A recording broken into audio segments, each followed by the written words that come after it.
They said, did it say SC? Yeah. There's one that Yep, says try SC. SC.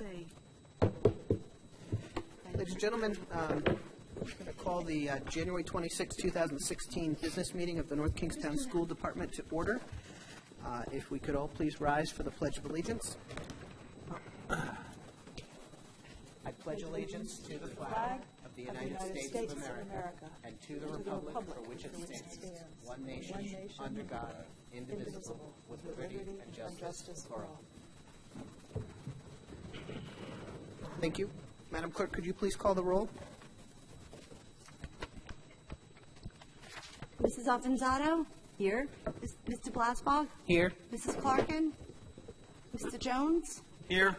Mrs. McGovern? Here. Mrs. Held? Here. Thank you. Thank you. And if you could please call the calendar.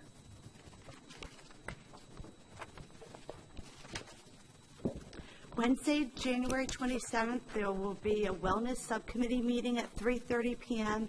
at the Central Administration Building. Tuesday, February 2nd, there is a school committee budget meeting at 7 p.m. at the high school. Wednesday, February 3rd, there is a CLAC meeting at 6:30 at Davisville Academy. Tuesday, February 9th is a school committee work session at 7 p.m. at the high school. Friday, February 12th is a professional day and no school for students. Monday, February 15th is President's Day and schools and offices are closed. And Tuesday, February 23rd, there is a school committee business meeting at 7 p.m. at the high school. Thank you. For presentations and recognitions, Dr. Auger, you had something? Yeah, very briefly, I just want to draw your attention to the lovely mugs that you have on the table tonight. They are from the North Kingstown Prevention Coalition. And Kathy Yeager is here this evening, who leads their efforts. And she writes, the North Kingstown Prevention Coalition recognizes staff and faculty at the high school for their prevention efforts. For the past 7 years, they've helped administrator and coalition's health and wellness survey. The survey helps the coalition collect data on NKHS students, substance use, attitudes, and behaviors. This data helps the coalition make decisions regarding evidence-based prevention programs, policies, and procedures to foster positive changes. For example, Student Assistance Counselor Jessica Wolke uses the information for social norms media campaigns to remind students that most NK youth choose not to use alcohol, marijuana, or other drugs. Acknowledging that every educator has an impact on the success and mental health of our students, the coalition thanked the North Kingstown High School faculty and staff for the mug and brief summary of the survey results. I understand that we're going to organize to hear the survey results in a presentation later this spring. Students who are members of Varsity Athletes Against Substance Abuse delivered the gifts during advisory on the 21st. We are proud of the positive choices NK students make. As school committee member, you also play a role in creating policies and support their healthy decisions. On behalf of the coalition, please accept this mug as a token of our appreciation for the continued support of our prevention efforts. Thank you for steering NK students in the right direction. Thank you, Kathy, as well. Thank you very much. I feel like Frank Arpana with the coffee cups. Coffee cup salute to Kathy Yeager. There you go. So thank you very much. So our next presentation is from the town auditors. So if I could ask them to come up to the microphone and fill us in on the 2015 school department audit results. Good evening. Thank you for having us. I'm Molly O'Mara. I'm the senior manager on the job. This is Steve Jeremiah. He's the partner on the engagement. And we recently completed our audit of the town. Excuse me, could you just step a little bit closer? That's better. Thank you. Sorry. And we issued the report with a clean opinion or an unmodified or unqualified opinion, which is what everybody wants in their auditor's report, would be to have a clean opinion. Some financial highlights for the school department.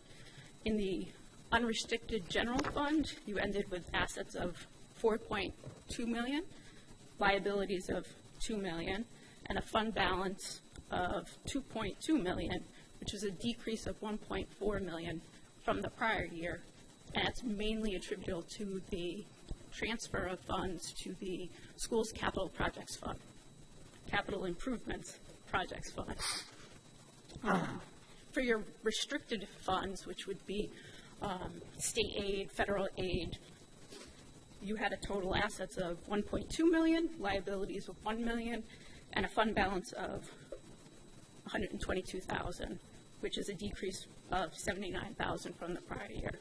And usually in these restricted funds, your revenue equals your expenses, so you generally don't have a fund balance remaining. It's usually just a timing issue of when the funds come in and the expenses occur. For the fiscal year 2015, the school adopted a final approved budget totaling $59 million. The budgeted expenses were to be funded by revenues of $13 million and an appropriation from the town of $46 million. Actual revenues of $13.2 million were about $98,000 more than budgeted, and actual expenditures of $57.5 million were about $1.6 million less than budgeted, and that was a result of savings in healthcare costs because rates decreased and the teachers, the administrative and the teacher staff were switched to a high deductible plan. And you also had you had budgeted positions that were open during the year, and rather than being filled with full-time employees, they were filled with substitutes. With that, you ended the year from a budgetary aspect with a deficit of $1.5 million, which is, again, a result of the transfer of $3.2 million from the school's general fund to the school's capital improvement project fund. As part of the audit, or part of the fiscal year, there was a new accounting standard that was issued, GASB 68, which is related to the pension liability. And in the past, you used to record only the difference between your annual required contribution to the plan and the actual amount you contributed. This new standard requires you to put the entire liability, which is the difference between the projected liability, the projected costs, less what's already in the fiduciary plan to reduce that. As a result, there are two plans that the town participates in. The teachers participate in the state's employee retirement system, which is a cost allocation plan. And then the town also participates in the MERS, or the Municipal Employee Retirement System,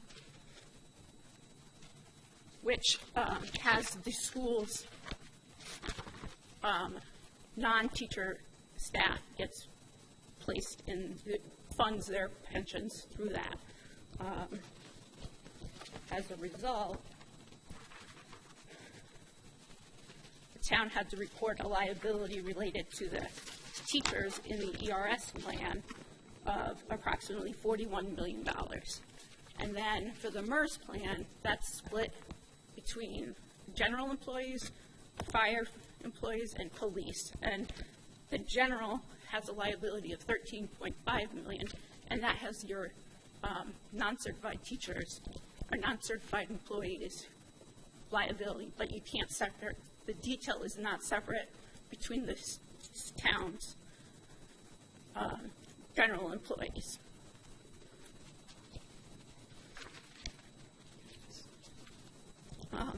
As part of our audit, we also do gain an understanding of internal controls, and we do a single audit, which requires us to look at the town's compliance over federal grants.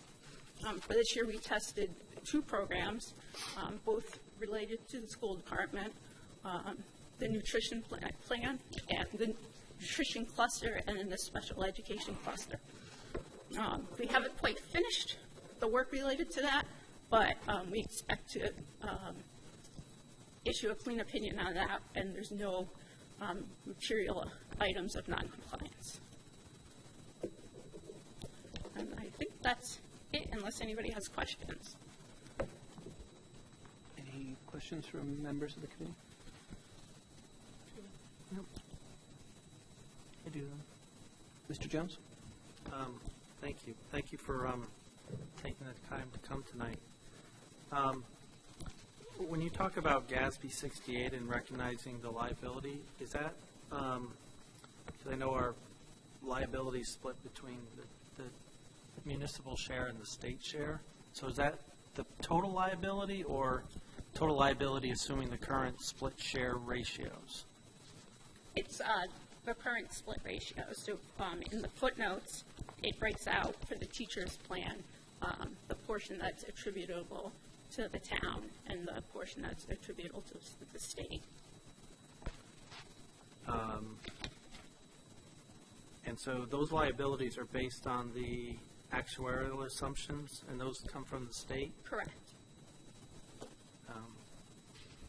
Because obviously the assumptions you use make a huge difference in what your liability is. That's correct. And in the footnotes, there's it shows you if you change your factors by 1% lower or 1% higher, the difference it makes on the liability.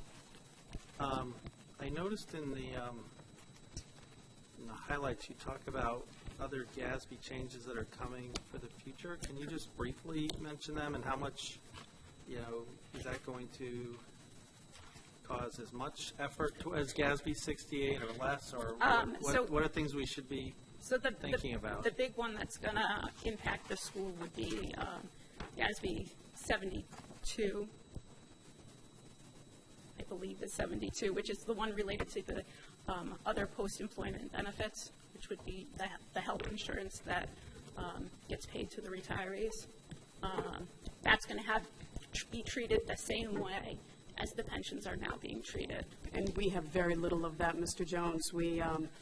There's no long-term. When our employees stay on our health plan after retirement, the teacher's contract allows for them to stay if they retire as of June the prior year through August 31st, paying the same co-share. But then after that, they stay on at their full expense of the plan. So that should not be a dramatic issue for the school department. Correct. The biggest other post-employment benefit liability that we have, and it's still relatively small in the grand scheme, is the ruling that when teachers retire prior, their life insurance is paid by them at the same rate as when they retired. That was before the current contract that we're in, so there is some of that, but even that is relatively limited. Thank you, Mrs. King. In the audit, you talk about a couple issues that were thing, and one said some unanticipated, I believe, I don't have the correct wording, but expenses or events associated with the audit. Could you elaborate on those a little? I'm not exactly sure what you're referencing. I do have a copy of the financials. I'm sorry. Yes, the language used was unbudgeted administrative costs associated with responding to unanticipated events impacting finance reporting. It's on page 10. 10. So that's part of the MD&A, and that is the responsibility of the town. So the finance director of the town wrote this.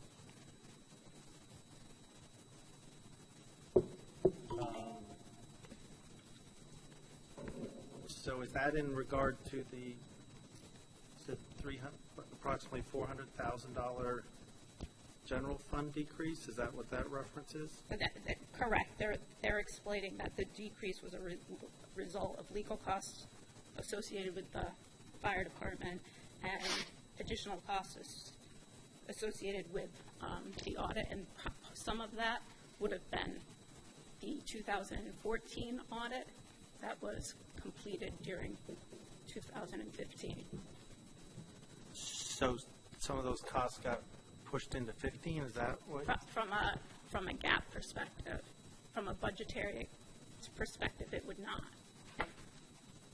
I'm just trying to understand, too, on page 11, when you talk about the general fund, you talk about the surplus or deficits, and the general fund was 0, and the school department was 1.5, which I know you talked about that being obviously the expenses we had for capital, which weren't budgeted, but we transferred.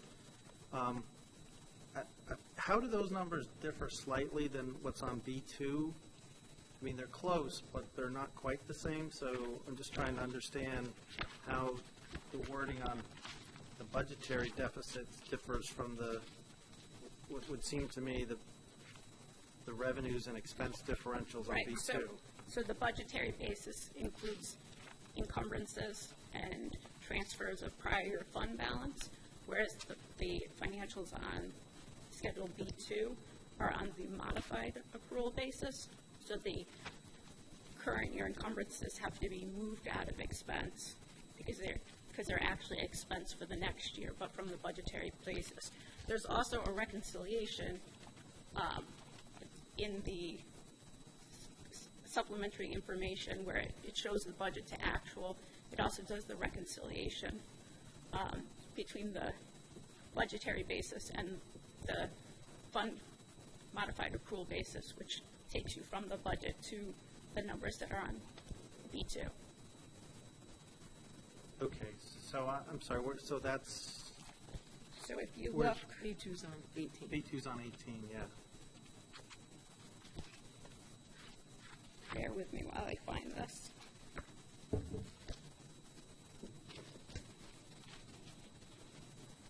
So if you look on page 84, Okay.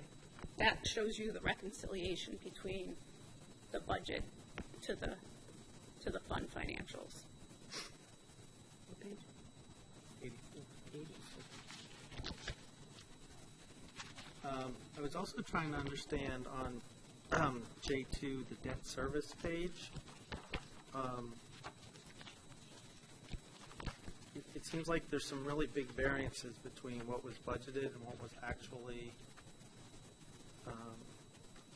expended, I guess, for lack of a better word. I was trying to read in the notes that, was that some of that due to refinancing? It wasn't, it was a matter of,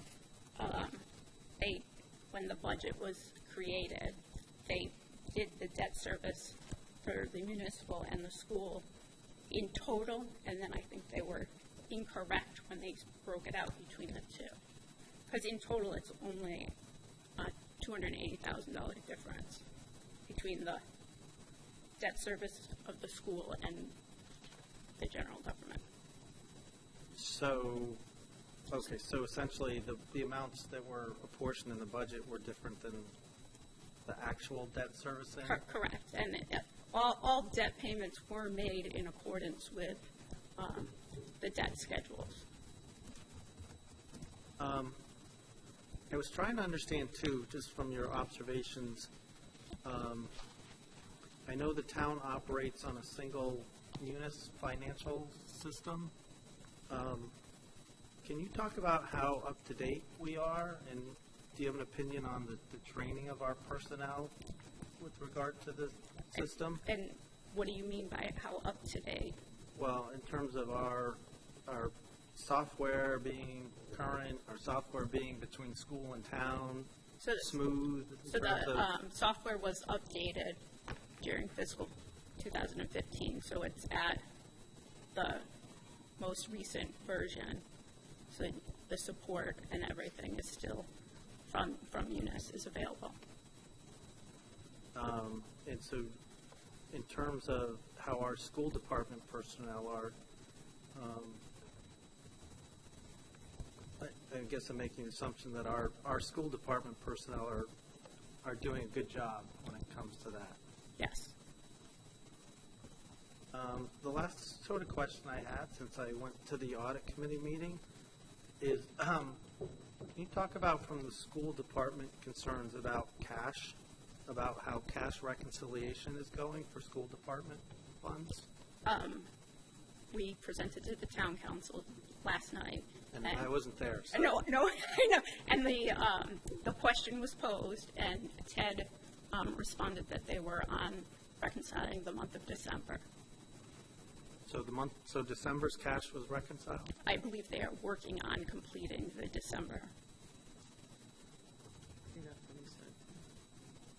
And from your observations of other towns you do, is that on track, behind, or? I would say if they are reconciling December and we're in the end of January, it's pretty good. Okay. Thank you. Mrs. Avanzato? Thank you very much for your presentation, and I just want to acknowledge all the work that Mary and Steve have done in this area, and we've come such a long way. I've said this for the past few years, but we've had like 3 or 4 years, probably Mary, since you've been doing this. It's been absolutely clean, and the grants and funds being used properly, that's a real relief. We had major issues, far in the past with that. But I do have a question about the cash reconciliation, or rather about some of the material weaknesses that were identified in the audit. After this audit, you did some special procedures. Correct, which was actually before we completed this audit. Oh, it was, okay, all right. So actually then, those haven't disappeared since then, or have they been addressed since then, or they're being addressed? They're being addressed. So when the single audit report is issued, the internal control report that's included in the single audit will have the same types of control deficiencies that were discussed in the project that we did before the audit was completed. Okay, well, I guess we're moving in the right direction on that.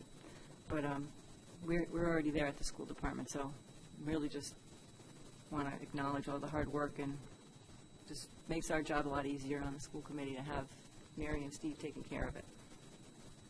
So I guess that's it. My only question is, I know you mentioned that you were not able to have the single audit report ready for this evening's presentation. When do you expect that to come in? I would say sometime next week. Okay. There was a couple items that we were wrapping up that the staff got the information today, so I'll review it, and then Steve will need to complete his review. Okay, thank you. Anyone else? Okay, thank you very much. Thank you. Thank you.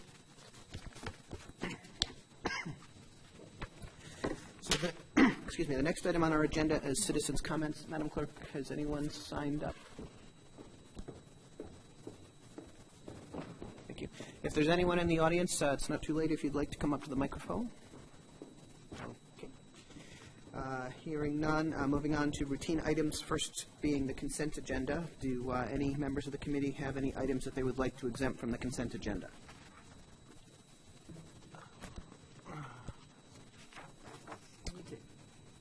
Yes, Mrs. Avanzato? I need to exempt 3A1. Okay.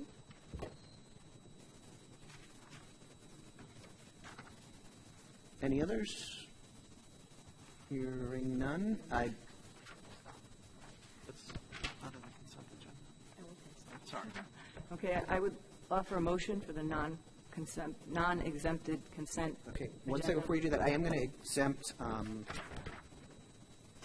that's, okay, you're right, that's not consent, never mind. You did the same thing you just Okay, did. exactly what I was So, doing, then yes, Okay. Mrs. Avanzato, if you could continue. Yeah, I'll offer that motion to approve the non-exempted consent agenda items.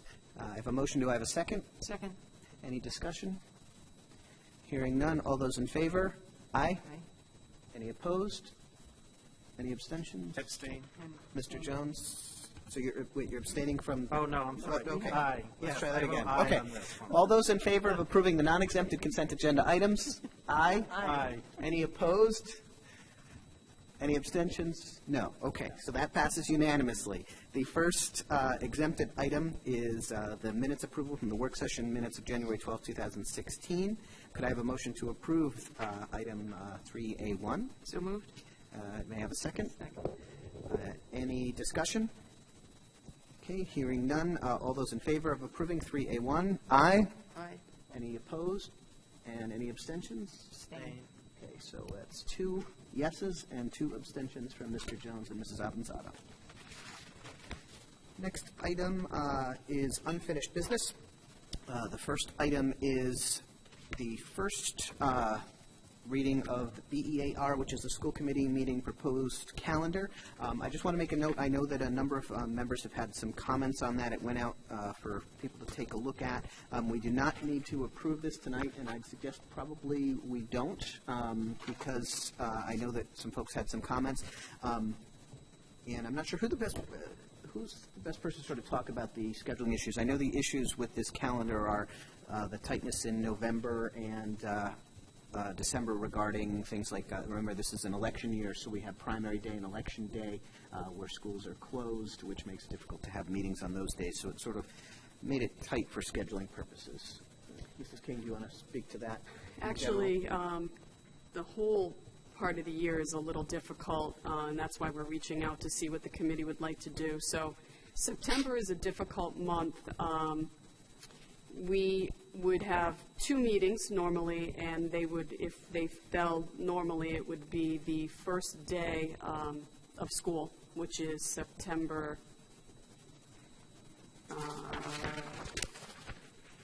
6th. The issue with September is that the 13th, the following week, is primary day. The 20th is the beginning of Jewish holidays. And we're a little bit concerned to wait too long into the month past September 6th. I understand that the day after Labor Day might be problematic, but waiting too much further into that month, we always have staff that need to be appointed. There are always, straggler staff that need to get in, that need to be appointed, that we always do on that first night. So that's a consideration for September. October is another meeting that could be an issue because October 11th is the beginning of Yom Kippur. November, again, is a problematic month. The last couple of years we've been having meetings, only one meeting in November because of the holidays and whatnot. This year it's even more problematic because we have Election Day. So that's a difficult month with scheduling as well when it comes to, we try not to schedule that Tuesday of Thanksgiving week. And then December, as we know, coming in December, the first meeting, it would be December 5th, would coincide with the biennial meeting to swear in new members of both the town and the school committee. And what we could do, if the committee so chose, is we could come back here and not only elect the chair and the vice chair, we could have a brief meeting if you wanted to do that as well. Just to point out, that meeting's by charter, so you can't change December. That's correct. It's You can't change that the first Monday date. of December. Right. And then in January, this year we've only had 2 meetings in the month of January. We're proposing that again for next year. And February, we're going to have the budget, the budget vote meeting on February 21st. Because of the way the calendar falls, the budget will be due, I believe, if everything works the way it has in the past, would be due to the town manager on February 27th. So in the past, that week, I think, would have been our week of winter break if we had that. So it's kind of a messy kind of schedule. And then one other note that we had is to discuss, in the past, we have had 1 meeting a month that we had called a work session meeting and 1 meeting that we called a business meeting.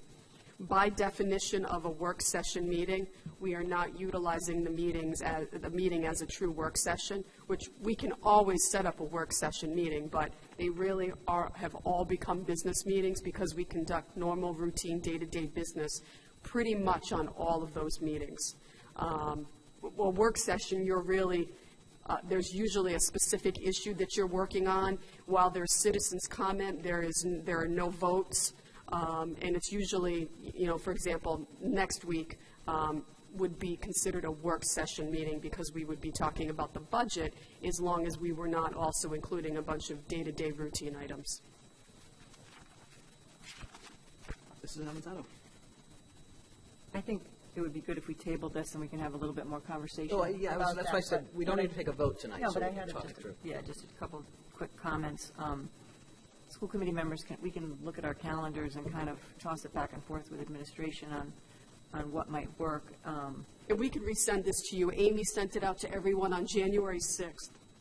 Okay, great. The other thing I was going to say, the history of having the work sessions and the business meetings, that was intended originally so that for important issues, like, closing a school, that's like a huge issue, but things of that nature, reconfiguring the schools or changing the busing situation, something that impacts everyone, that we would try not to vote on those things in one meeting. We would try to have 2 meetings. So that's why we would have one be a work session, then we put it on the next agenda. But I was talking to Dr. Auger about this, and I think what he said made a lot of sense. We could just use new and old business for that same exact purpose, and really, work sessions are what Mrs. King just described them as, where you're basically working, tossing around ideas, working on a concept, and then coming to a conclusion. But I just want to make sure that we, in policy and in fact, have it established that we don't vote on important things quickly. We have at least two meetings on those things.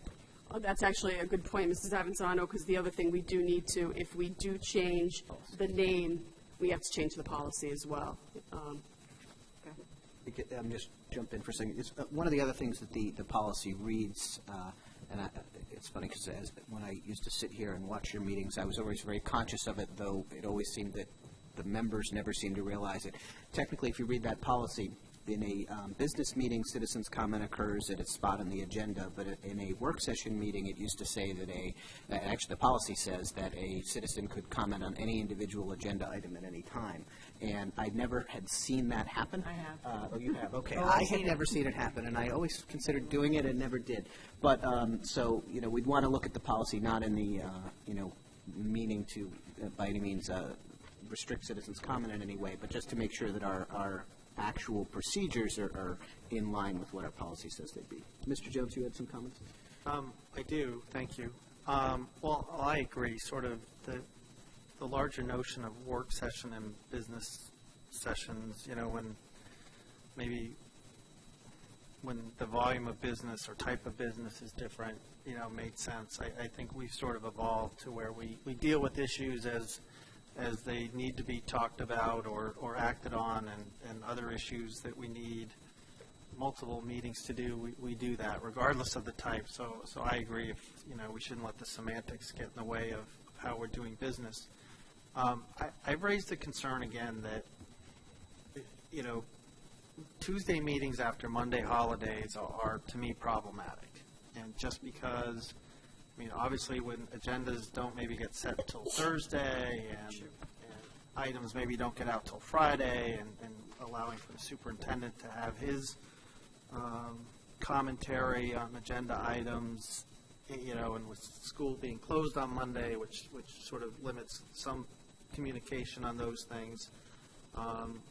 I think we should move to when we have those to try and avoid those. I understand Labor Day is problematic if there's business that has to be conducted pretty soon after school starts. But, you have it in October, and then you have it again, I think. Now we really have a problem scheduling meetings. Well, I think in October you can do the 4th. I understand, I don't know why we can't do the 4th and 18th. I can't, November 1st and 15th, you avoid the 8th, which is Election Day.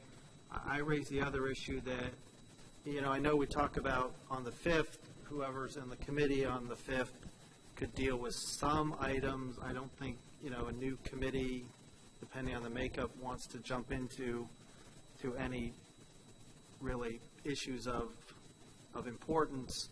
So other than administrative routine stuff, and then you really don't have a meeting till January 10th, so you have almost as long as a gap as we have in the summer, during a time of year that becomes incredibly busy with the program of studies and a lot of other stuff that comes up in that time frame.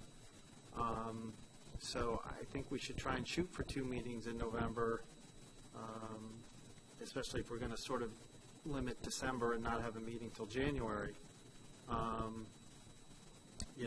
Or the other option is, I know we have second and fourth Tuesday, is maybe occasionally look at getting away from Tuesdays now and then. And I know this isn't germane to when we meet, but this committee a year or 2 years ago, had a intent to meet at different locations to encourage participation at local schools, which might draw more attention of parents or other community members who are more focused on individual neighborhood schools, if it was held there, and we sort of have not had the opportunity to do that. So I would definitely encourage we toss this around a little more and see if we can find a second meeting in November, as well as looking at if there's workarounds on the holiday ones except Labor Day. Anyone else?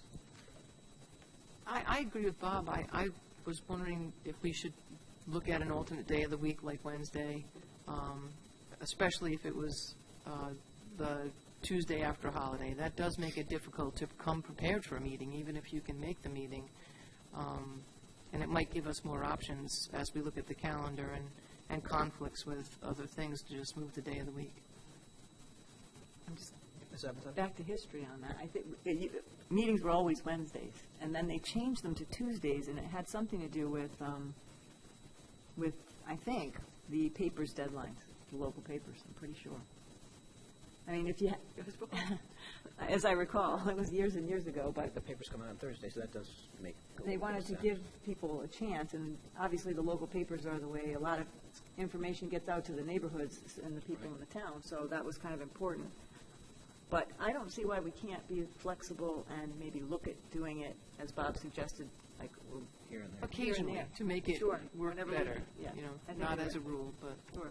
I as would- an option. I would respectfully request that you consider that for that first week in September when we get back, because I know that we will have business and employees to appoint and whatnot. We always do. So at least for that week and if there are any other problematic months. So at this point, what I'd suggest is if we could get a motion to table this item, and then if each of the members could, sort of mark up the calendar and submit your comments to Mrs. Healy, and she can combine them and email them to Mrs. Clarkin and I, and ultimately we'll have to sit down and sort of hash it all together again and bring it back to you folks, if that's okay. Mrs. Healy will resend the whole thing that she sent on January 6th to everybody so that you can see the notes and everything in red. Mrs. Almansati, you had something? No, I was just actually going to offer that motion if I was going to offer to motion to table the school committee meeting calendar. Second. Any discussion? All those in favor of tabling the motion? Aye. Any opposed? Any abstentions? It passes unanimously. Next item is item A2, which is the second read of policy JLCD, which is the drug overdose naloxone policy. It's our second reading, so this would be a approval of the policy if it were to be approved. Could I start with getting a motion to approve policy JLCD? So moved. Second. A motion and a second. Any discussion on this item? Mrs. McGovern. So my only concern with this policy is I read it, and I think I understand it, generally.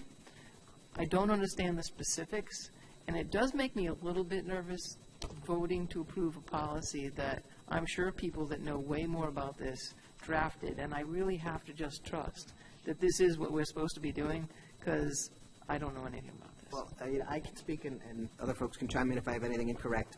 The policy is is a direct result of a new state law which passed, which requires, and not just allows, but requires the school department to maintain naloxone, which is a opioid drug overdose drug that effectively an antidote. It will counter a drug overdose in cases of opiate overdoses.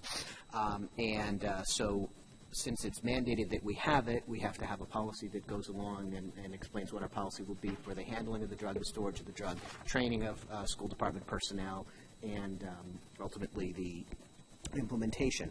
And I know that our medical director has looked at this policy, as well as I believe our head school nurse teacher as well, Yes, correct, Dr. that is correct, and as well as Mary Ann Carroll. and as well as the school department council. So I agree with you that, I know a little bit about it from some prior life experiences. I was telling Mrs. Avanzato, but with working as an EMT, not with drug overdoses per se. I just want to make that clear. Clarify that a little. Thank you. I do think that since it's been hashed over by our council, our school nurse teachers, as well as our medical director, that gives me the comfort in going forward with it. Mrs. Avanzato? Well, I would agree. I don't know that much about it either, but I do have a lot of faith in how we pass policies around here, because I know it goes through that whole process, and I know that our nurse was in on it also. But just as a comment, this is such a life-saving, especially Rhode Island's having such a horrible time with opioids, and this is a life-saving antidote, I guess if you want to call it that. But just as an editorial comment, I understand that our police officers aren't administering it, whereas they are in other towns, and we're going to be doing that in school, but not with our police, and I don't understand that. I think the Prevention Coalition's talking about that too, so I hope that changes. That's all. Mr. Jones?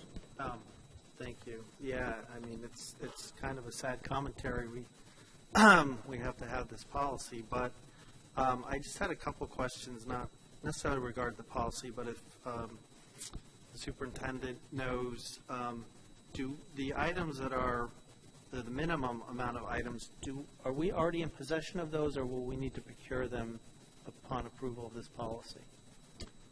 I do not know the answer to that question.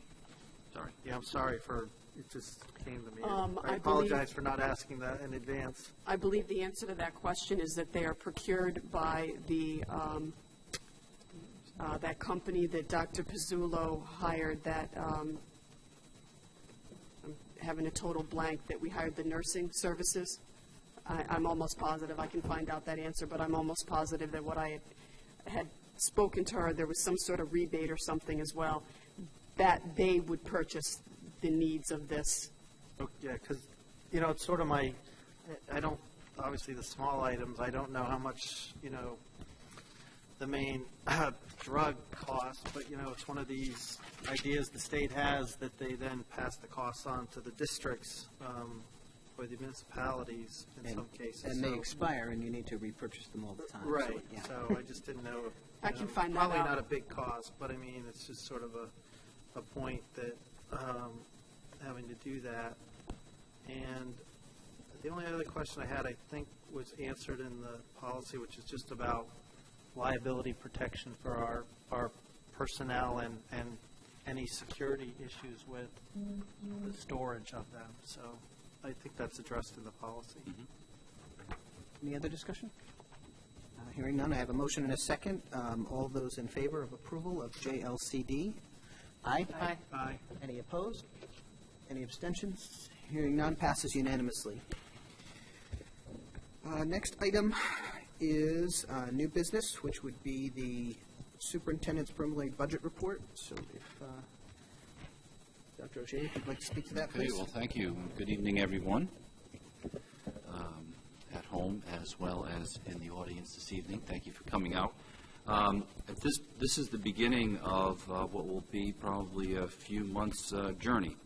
I'm going to propose the budget this evening, and there'll be a number of meetings ahead where the school committee discusses and makes decisions on where they would like to go with the budget, and ultimately that will go to, or not ultimately, but the next step is to the town council, where they will come back to us with what they have approved, and if there is a difference there, then the school committee will have to come back to the budget and reconcile that difference, and that can take well into May.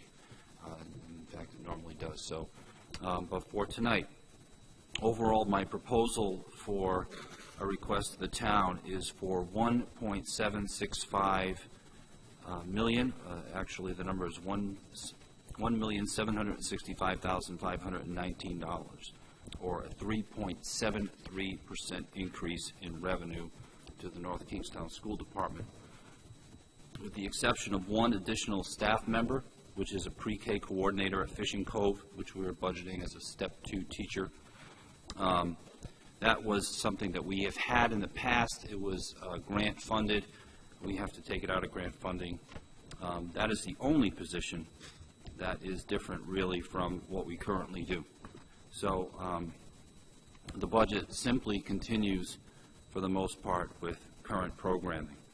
We have a very strong and lean school department. Our student achievement statistics are among the best in the state, far outpacing the expectations for our community given its socioeconomic data and its spending compared to other districts. North Kingstown is in the lower half of Rhode Island departments for its per-pupil spending. Our staff, including teachers, support staff, and administrators, all receive relatively average compensation compared to other Rhode Island districts. The school committee has done commendable work in recent years to find creative options to find ways of keeping year-to-year funding increase requests low, including outsourcing of custodial services, reworking special education services to reduce much of our out-of-district tuition, and with our teachers moving to an HSA program for health benefits. On top of this, our budgets have gone through a very tight pruning process year after year where spring budget cuts often go too far, in fact, and force fall corrective increases in staffing once we see actual enrollment. We did a little bit of that this fall. Even with this work, the realities of our national, state, and local economy present us with increasing cost commitments. The budget includes moderate 2% wage increase for our teachers. That is still something we are negotiating or going to be in negotiations with this spring. 3% for support staff has been approved, and 2% for administrators is something that we approve year by year, all of which keep these groups at average compensation per other Rhode Island communities. The trust has advised us to budget for 6% increase in medical benefit expenses and 3% for dental, and pension costs continue to increase at 0.75%. Just these factors account for over $1.6 million of this request. Remember, the request is for $1.765. 1.6 of this is just those factors, which are largely out of our control. While some will criticize that wages from quote-unquote the real world are not keeping up with the pay for public school employees, the reality is that the national average for wages increased in 2015 by 3.5%, and that's from the National Average Wage Index of the Social Security Administration. You will notice that one of the major 2015-16 goals for the North Kingstown School Committee to improve school start times is not included in this budget proposal. After hearing an in-depth review of the best thinking of the American Academy of Pediatrics and hearing that our community clearly prefers to see our school start times adjusted at the high school and elementary levels, it is my responsibility to advocate for this change. I firmly believe that I and our elected officials from the school committee and town council have a responsibility to address this issue for the good of our children. Unfortunately, making the transportation changes at a cost of $300,000 to $400,000 is impossible, since the rules governing this process in Rhode Island prevent me from proposing more than a 4% increase in year-to-year spending. To get to a 4% increase, I would only have about $100,000 left between $3.73 and $400,000. What makes this especially frustrating is that not so long ago, before 2009, when no such rule existed, NK regularly made much larger yearly increases to its schools. In the years between 2003 and 2008, the average town increase to schools was 5.8%, with two of those years seeing increases of 7.8% in 2003 and 8.2% in 2002. The 4% cap, while addressing concerns of those worried about the taxes going up, has left public education and other municipal programs in a truly unsustainable situation. Since 4% is now perceived as irresponsibly high, those who oversee these budgets will often go as far as pledging zero tax increases and settling on numbers that don't even keep up with inflation year after year, forcing major cuts in essential programming. We often have that question come to us: how come you have to cut items when you're getting an increase in funding? If the major drivers of your budget are increasing, you're essentially getting the same services, but you're spending more for that. And the most obvious example of that is health care. So to make ends meet when you don't get a budget increase, or if you get a small budget increase, you have to cut a lot of the programs you've become accustomed to make that work. The average town rate of increase to its schools over the past 8 years has been just 1.59% per year. Remember, those 6 years back at the beginning of the 2000s was over 5%. With such limited funding, NKSD has no chance, or very little chance, to make improvements that are good for student health and achievement, such as working on better start times, no ability to improve or even maintain our aging school buildings, and updating our track and field. Another school committee goal is going to be far more difficult than it needs to be. And I guess, looking at the issues that the town is facing with the town hall and what we had been dealing with our own office building, when you look at years and years of buildings going without the maintenance that they need, because, they just haven't been budgeted for, we're seeing that come to roost, I guess, right now, and it's discouraging. On top of these concerns, our governor and education commissioner have made it clear that they follow a philosophy which encourages competition within the public education system. While there are some positives to such a philosophy, it presents new financial challenges to local pre-K through 12 districts like NK, and that families are encouraged to shop around for publicly funded education options.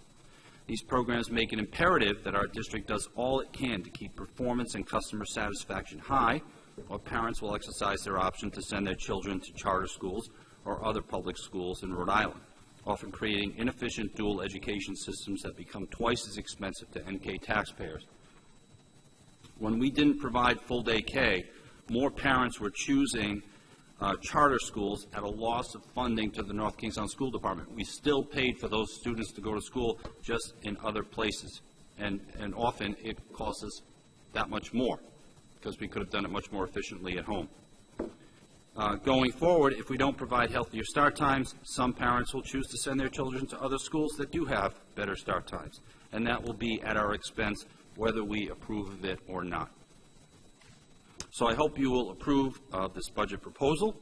I know this is a long ways down the line, not an item for tonight, but at some point. And on top of this, I hope you will work with me and enlist the support of the town council and our community to find ways to provide healthier start times for our children, to maintain safe and modern buildings, and to address the sorely needed updates to our high school track and field. And now I'm going to ask Mrs. King to talk about some of the details from your budget packet. I have a couple of, basically, Dr. Auger said, basically the major increase, the major drive is basically just rolling over the operations that we're continuing right now. If you take a look at the numbers that were presented to you, the big increase again is in salaries and benefits, and all of the other expenses barely increased at all. So one thing that I would point out is that, to further Dr. Auger's comments about past years, you hear a lot of the towns, especially the well-run towns around us, getting 2.5% increases, 2% increases, and it doesn't seem to be a problem for them. And I would submit to you that that's because they have been consistently funded at some sort of rate like that. I know that people don't like to hear it, but we are really still struggling from FY10, where our budget actually went down slightly. FY11, there was a 1.73% increase, and FY12 was a 0. So we'll never recover from those years unless we can get more than 4%, which we are kind of strong-armed by the state that we can't do that. And at some point, and I believe that we're there, 4% isn't going to cut it. I have an article for you that I'm sure some of you have seen, that in FY18, LEAs are going to have to pay an additional $11.5 million for pension because Mr. Jones touched upon it when the auditors were here. The projections were woefully inadequate. They were way too high from what actually happened. I believe projections on those funds were 7.5%. We came in at 2.2% in earnings on the pension funds. So that's going to hurt in FY18. So some of the other items that I would say we need to be concerned about, actually, let me go back. Let me just remind you of the timing, what we have to do here. We talked about it a little while ago. We have a meeting next week. We have a meeting the week after. We have a break. And then we have a meeting on February 23rd. And that would be the night that hopefully we'd be looking to make a vote on some sort of budget because the budget is due to the town manager on that following Monday, February 29th. And I haven't spoken to Chief Mulligan, but what I've done in the past is normally the day after we vote, I will send him the number, which is the number that we're looking for from the town, and then I will send him all the follow-up by that Monday. So that's the timeline that we're on for this year.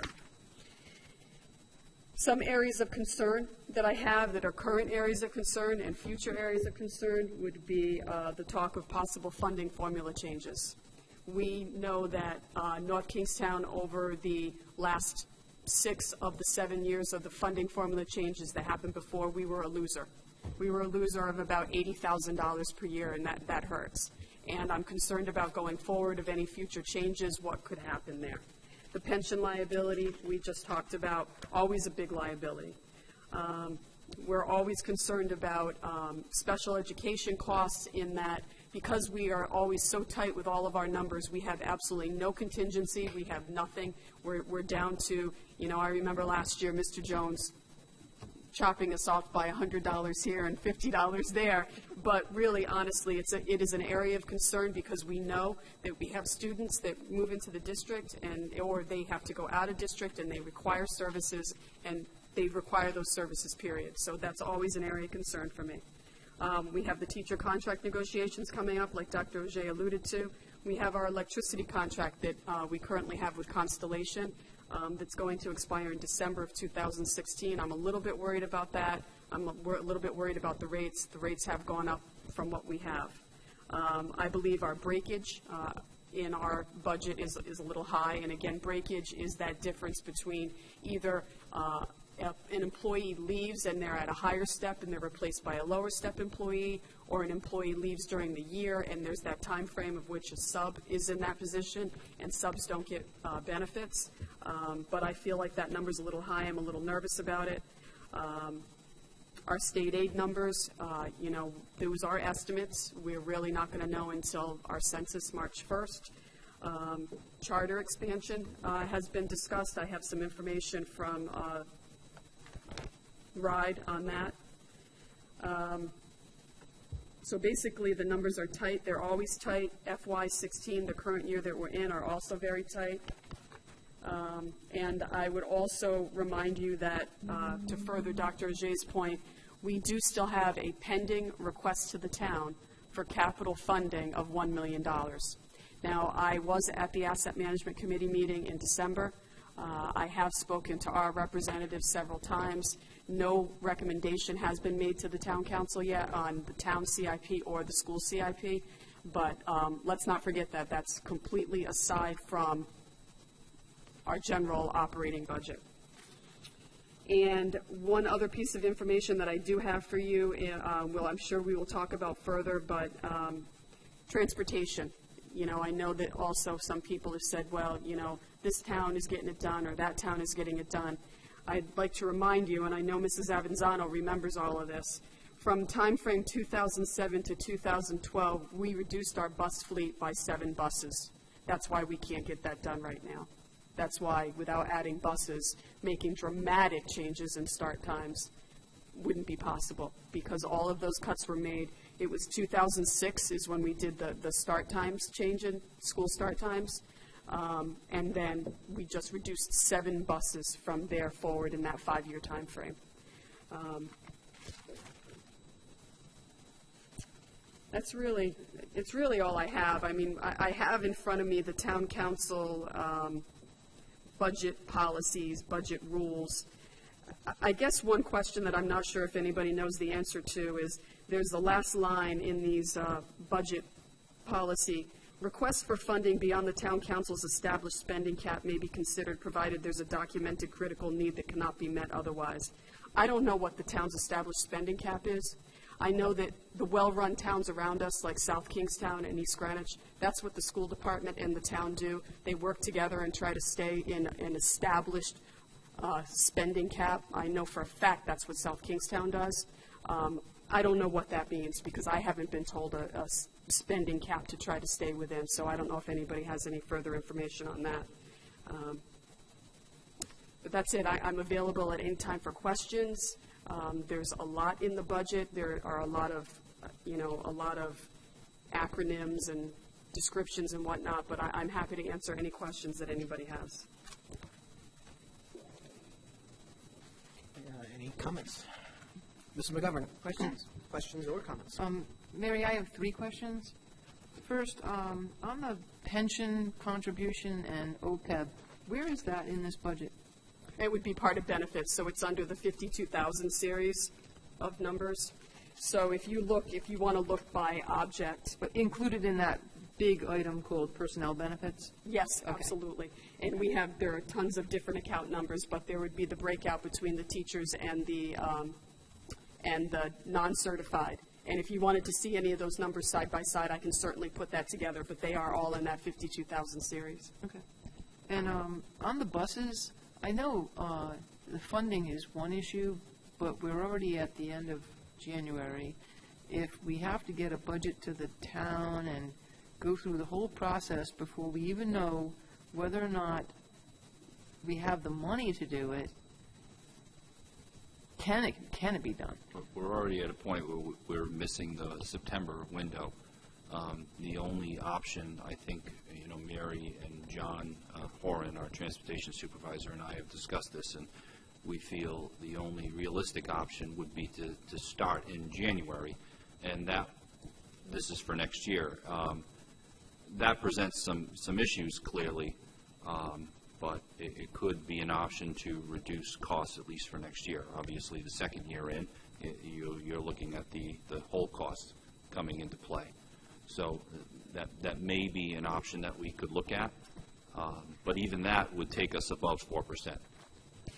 And Mr. Horan is doing everything he can to, especially at those late start elementary schools, to try to shore that up. I've had several people say, 5 minutes, 10 minutes. He's looking at all of that.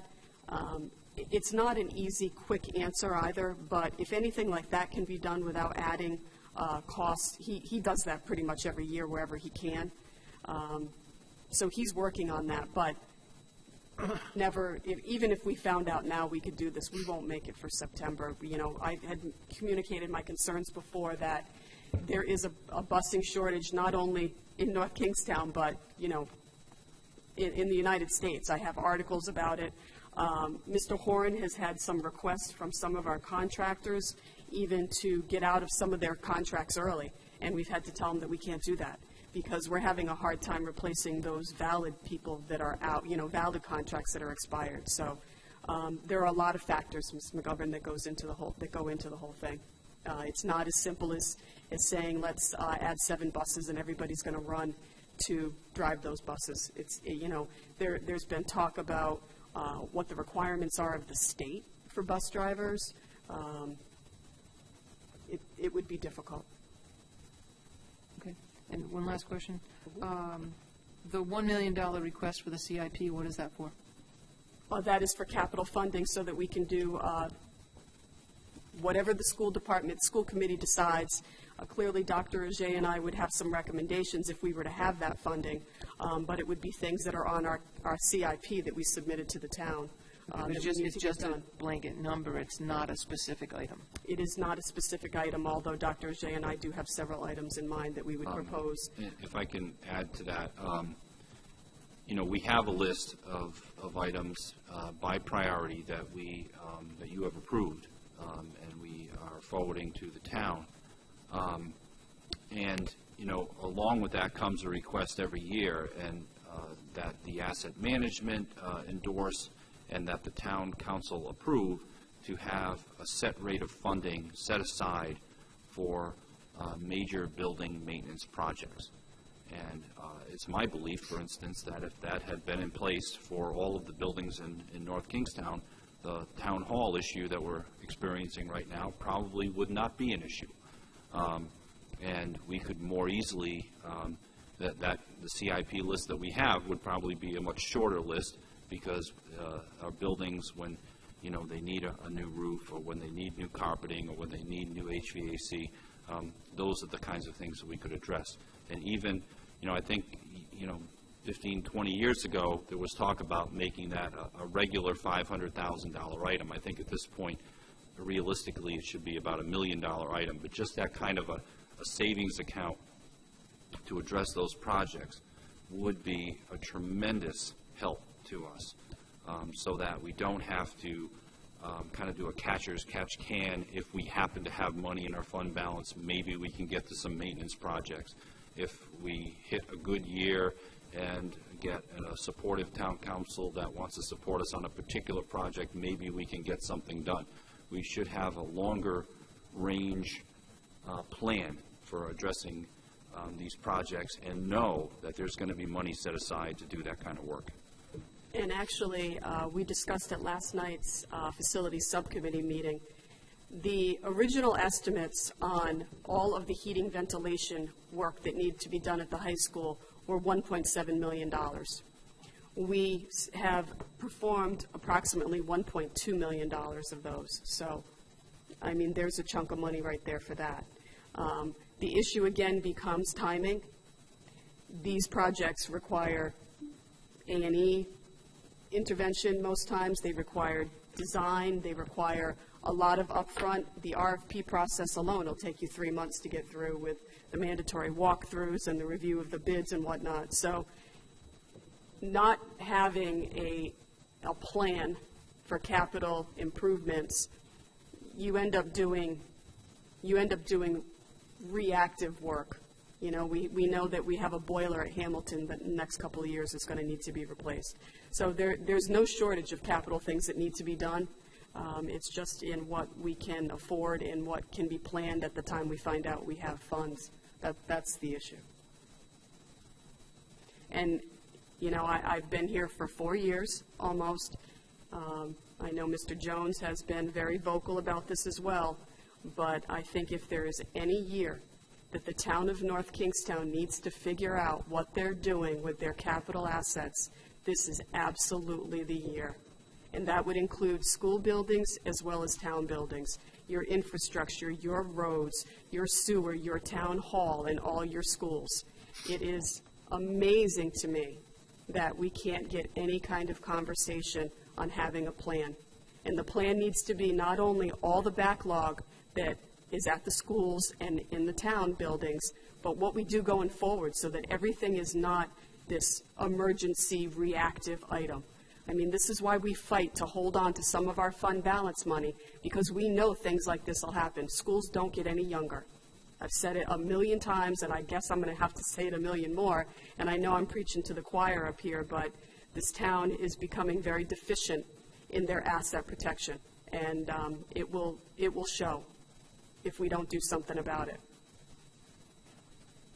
Mr. McGovern, any other comments or questions? Mr. Jones? Thank you. Yeah, I don't have much to add at this point. Thank you for Superintendent, Mrs. King, and everyone else who goes and puts this together. There's a lot of detail. It's very transparent in terms of laying stuff out, as opposed to some other budgets I see that are maybe a page and a half. So there's definitely a lot of good detail in here, and we're appreciative of the work that goes into preparing it. I'll say a couple points. I said it for the last couple years. I believe that the Charter Commission missed the boat on this, and I would hope the Town Council would take this up again. We have a budget timeline that was developed when, I won't say life was simpler, but maybe processes were simpler. We didn't worry as much about the funding formula variability or charter schools or a bunch of other drivers in the budget. And we're really looking to have decisions made in February when we know some of the big drivers of that aren't even going to occur till March. And I know the town council takes some time to be thoughtful because they obviously have some things on their end that come too. So I would hope that they would empower the Charter Commission to relook at it and let's get our budget timelines more aligned with reality. So we're not always sitting up here like we had the last few years making decisions that have to be revisited again in May. Let's maybe push it back a few weeks and have more thoughtful discussion up front that's informed discussion, not sort of the guessing we have to do.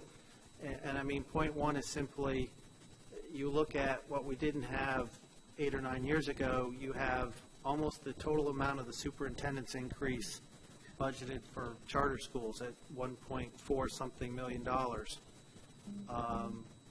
You know, that lottery's not till March 1st, I believe. We don't get the numbers, assuming they give it to us, which is hard to get, till end of March. You know, that can swing anywhere if you look at the budget figures, a couple $100,000. So when we're talking about trying to find twice that to improve the start times, you have these things that make it really difficult to budget.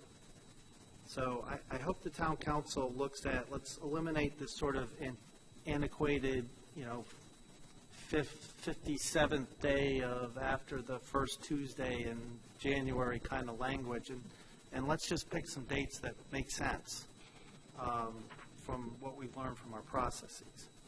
The second point, I'll just reiterate what Mrs. King said, and I know we've done some work with, hopefully the NESDEC folks will come back soon, and I know the towns move forward with it's a government center task force and the planning stuff, but I would concur, if you look at some of these big issues we have, we know the solution down the road is that we have buildings that are just too old, and at some point we need to make the same investment that they made 50 years ago in the 60s and that this town made 15 years ago with a new high school,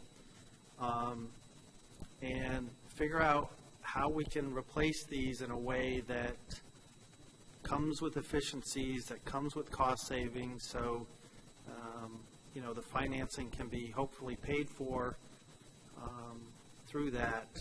But the longer we keep waiting, the longer we're going to have this discussion, and future committees will have this discussion of, there's another $500,000 for a school that probably we need to get rid of in 5 years. So while I know we have the immediate problem of this year's budget, I really hope you know, that the town council and our, you know, leadership over there, and when we get a new town manager and obviously our school leadership here, can sooner than later really come with an executable plan, because ultimately that's the only way we're going to get out of this issue, and really do this town justice for the quality of services that the citizens, you know, have come to expect in this town. The final point I'll just sort of make with some of this is, I know on some of the assumptions, Mary, could you, I know the trust gave an interim, you know, figure. Do we know when they sort of make that kind of final? And do we know, I know there was some issues last year with the pilot payments, and I know that's on the town side, but if we had discussions with them about sort of that being resolved sooner than later? Oh, you mean manna from heaven? Yes. I haven't found any manna from heaven on the school department side yet, but the trust usually gets back to us in early March with what our numbers are supposed to be for healthcare. So, you know, we had 1 year where we were lucky. I don't think it was last year, because we had the changes in the I don't think it was last year, I think it was the year before, where we actually were able to reduce our requests because of dramatic changes in the funding. I know that I spoke to Chief Mulligan about the town and what the town was going to budget, and I believe that he is at 6, possibly 7% for healthcare, because the range was 5 to 7 is what the trust gave us. It's very difficult because I usually start hounding the trust in November. You know, we don't even have any of the current fiscal year's claims even remotely able to review at the time, but I don't think we're going to hear anything, Mr. Jones, probably until mid-March or so. Okay. 'Cause I'd like to point out, you know, when we talk about obviously big pressures on the budget, if you look at the current superintendent's budget proposal, you know, you go back to fiscal year 14 and our healthcare costs were $6.3 million. You know, even with the 6% increase, that's only $5.2 million. So you're hard pressed to find organizations that have essentially, you know, maintained about the same level of staffing that have gone down $1 million in their health care. And I know that's due to, obviously, the cooperative arrangement between our employees and the administration. Obviously, some raises in picking up the co-pays and co-shares that our employees have agreed to, and I think some of, hopefully, the health and wellness and other initiatives that have gone on. But I think that's remarkable to point out that, you know, 3 years later, in an era where that's an inflationary big driver, you know, we're down $1 million. And I contrast it with, you know, our tuition to charter schools, which is up $400,000, almost, you know, 50% in just 2 years. You know, schools that are more costly than we are, and, you know, arguably, you know, talk about the performance of those and school choice, but it's just really difficult to look at some of those things and go, those are some dollars that flow out right away that could really be used back in the district. So I just wanted to point that out on the health care, that although it's a big driver at 6%, when you look historically, I think this district's done a good job in working with our employees to keep that under control. And actually, to further your point, too, about I haven't seen any levy or tax rate information at all from the town. Our joint budget meeting, there was no town presentation, so I haven't seen any of that. We normally would have some sort of talk, like you had said, about pilot payments running out or whatever issue was brought up, but I have not heard about any of that. Mr. Jones, you all set? Yes? You all set? Okay. Ms. Avanzato? Yeah, I'm going to jump around a little bit. I think what Phil, you said, and Mary, what you said, this very fair statements. We're just like any other, we're like a household budget. We're going to see costs going up, even if we maintain the exact same structure, everything else, costs will go up. And it really is a matter of valuing education and what we're doing here, and looking at what we've done as a school department and a school committee over the past short of 10 years. Basically made huge, huge changes here, and we're running an honest and efficient governance of our school system. You can see that in many, many ways, and that needs to be acknowledged, and our schools need to be supported. I think it's sort of rewarding good behavior type of thing. Taxpayers are not going to be too fond of rewarding the behavior of letting buildings basically deteriorate by building another one. That's, just as a taxpayer, my gut feeling on that. I mean, obviously, we need to do something. We need to, the town's going to have to decide what they're going to do about their buildings. All we can do is ask them for the funding to keep ours up to the level. We piecemeal do what we can, but we really need to have that capital funding every year, and it needs to be regular so that we can count on it, and we don't end up in a situation like, I think it was North Providence, that had major roof issues and other things, and they had to, in the gym, they were evacuating the kids, and it was very, very difficult situation. So, I mean, I heard I'm jumping the gun, but I know one town council member said something about he wanted the school department to be at -2. Now, that is insane. It's basically insane. So I think that they just need to, that one member needs to get a reality check and realize that if we're going to be -2, we're going to be cutting, never mind busing for better start times. We might not have teachers left after that, -2. So we do need to work together. They need to understand that we're, making best efforts and have been for years, and take a look at our needs and fund us, I believe, at the superintendent's request. I mean, we have work to do, of course, but I guess that's it. I think what's unfortunate, Mrs. Avezzano, is that there is no communication between the town and the school department. Yep. We had a joint town and school committee meeting at which we were relegated to a line item on the agenda, and we sat through an hour and a half of a very contentious meeting regarding 100 Fairway Drive. And then I think we got maybe 15 minutes of focus on 2/3 of the town budget, quite frankly. Last year, Dr. Auger reached out to one particular member of the town council and never, ever got the favor of a response back, a yes or a no, or I can't make it to come and talk to you about the school department. There was another meeting that Mr. Jones was at and Mr. Blasbog was at. We were there until a Friday night around 7 o'clock.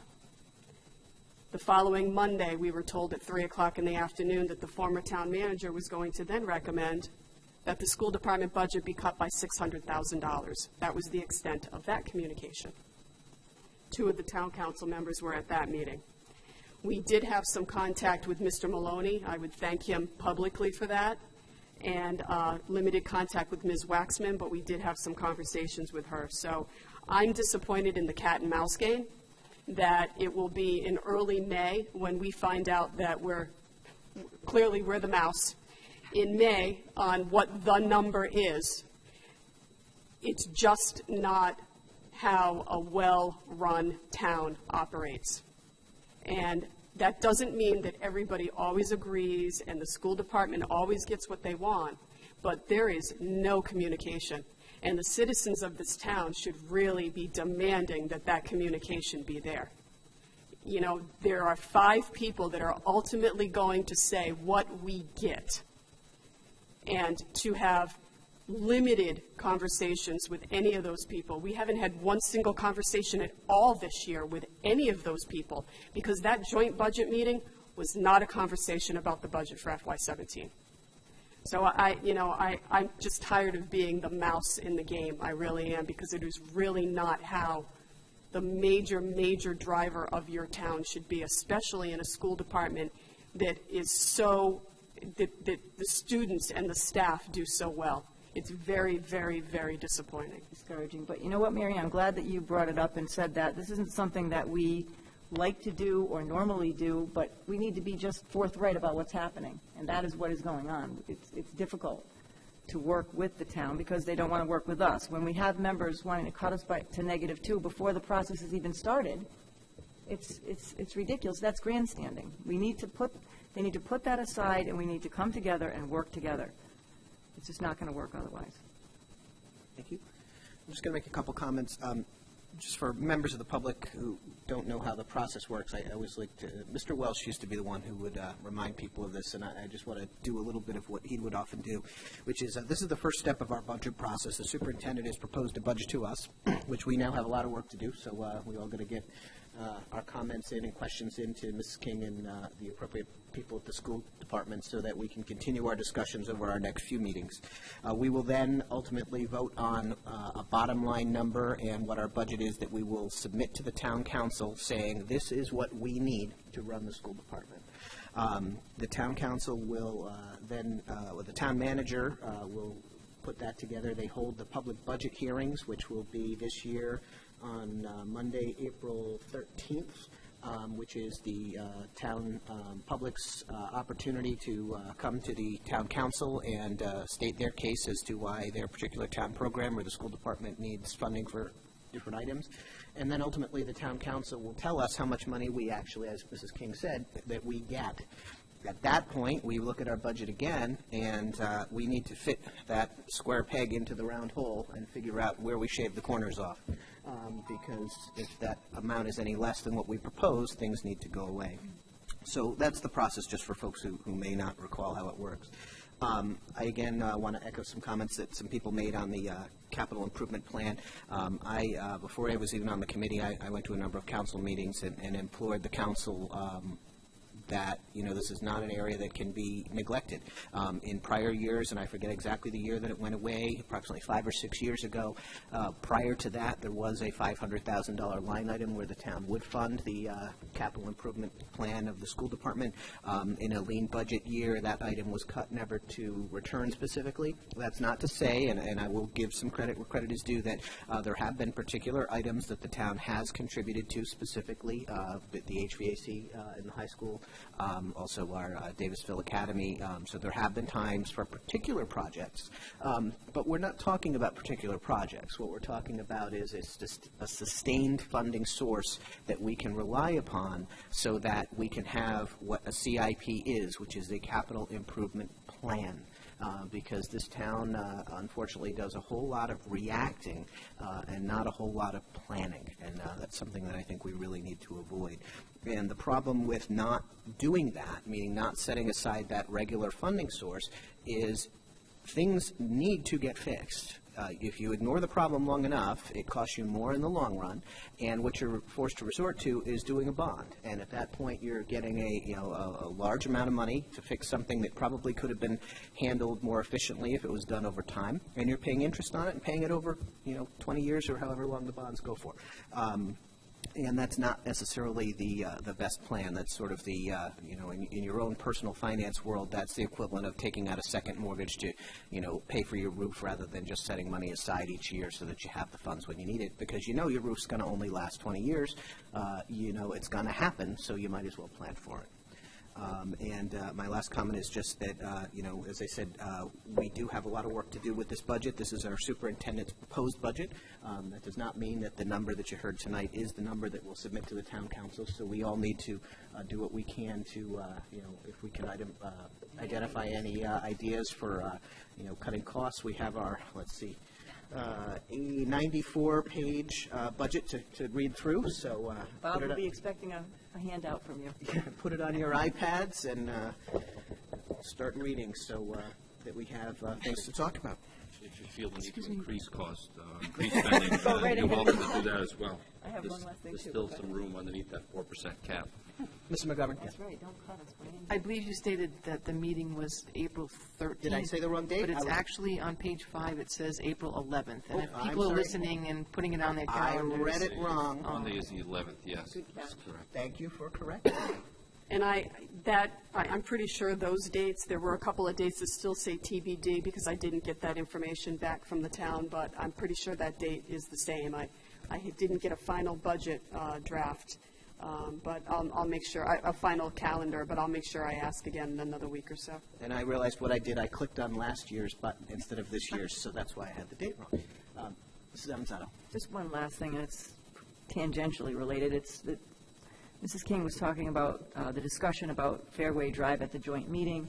Last night at the town council meeting, the head of the Asset Management Commission made some claims at the meeting that the school department vacated 100 Fairway Drive unnecessarily, that there weren't any fire code violations there, and that all we needed to do was fix the roof, or there was nothing really wrong with the roof. We needed to fix it for $1,000, all of which is absolutely, completely false. I have here the entire report from the fire marshal identifying all of the violations. I don't know if they still exist, but they did exist, and they are significant and serious. The other thing is the roof had been identified by an independent consultant as being needed to be replaced in a few years, like just a few years, like 2 years, at an estimated cost of more than $100,000. So I don't know where, I just need to correct the record on that, because that came into the record at the town council last night. It's absolutely, completely not true. But the other thing I want to say is, I wish that we weren't, I just see this tendency in the town using the fire codes at whim, not identifying violations for years and years, and allowing the buildings to deteriorate, and then all of a sudden, because they want to move, get a new building, or for some other reason, it's a violation, you got to get out now. It's an emergency. Or, you know, using it against the school department, saying that we didn't need to vacate that building, or whatever the case may be. I think fire codes are much too serious to be used in that fashion. I just wanted to correct the record on that. Okay, thank you. Mr. McGovern?